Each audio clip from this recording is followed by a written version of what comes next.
I'm joined now by CASC race director Pat Cyr here in the booth at Motorama in the Golf Race Fuels Racing Zone. So we got an interactive element with the sim racing as well as a bunch of race cars on display. What can people expect you throughout the weekend? I think they're just being able to have that interactive feel here in our booth is important, so we can have some laughs and have some discussions about racing, and being able to show off some of the tracks that we race at through the sim system. It's been helpful, and people they're inquisitive to find out some more with the element of playing with a sim and being able to look around and seeing some of the cars that they can see on the sim is pretty exciting for them. What's new for CASC for 2025? We've got, a lot of the things are the same as last year, just some refinements, some small refinements.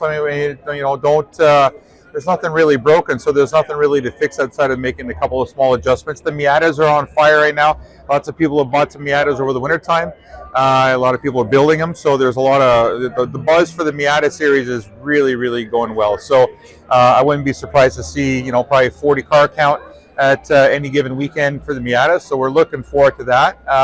Outside of that, everything is business as usual. I mean, it's the sprints are looking good. Everyone's looking good, so we're pretty happy about it. We're working on finalizing some sponsors for the season. Now we're at that all work point of the season. So, but everything else is pretty much on par. So yeah, you mentioned there the Miata Canada Cup sort of gaining popularity, and we've seen that be a competitive field, and the sprints as well. So what stands out to you the most about the competition in the different classes in any given CASC road racing weekend? Well, I mean, for the Miatas, I guess the cars being for the MCC class, which is like all the spec class.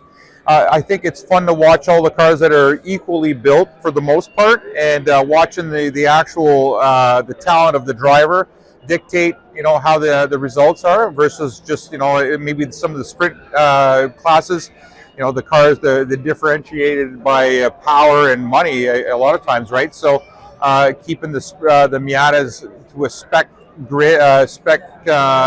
class is letting the drivers shine versus the cars. So that's the exciting thing for the Miatas. Again, the rest of the grids are all kind of, everyone's there for different reasons. Some people are there to compete. Some people are there to have a relaxing weekend away from their 9 to 5 stressful job. So it's just nice to be able to have all that, the different walks of life at the events, and that's what makes us different. So it's we're excited to see all our friends back this summer and to have a good time with it. It's definitely a good schedule too, in that it starts pretty early, runs pretty late into the season. So what does that 2025 schedule look like? We kick off on May 10th and 11th at CTMP Motorsport. Then we move over to Shannonville on May 31st, June 1st. So we got 2 right out of the gate.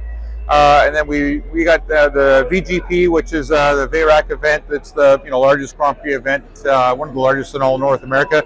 That comes at CTMP in June. I forget the dates, but in June.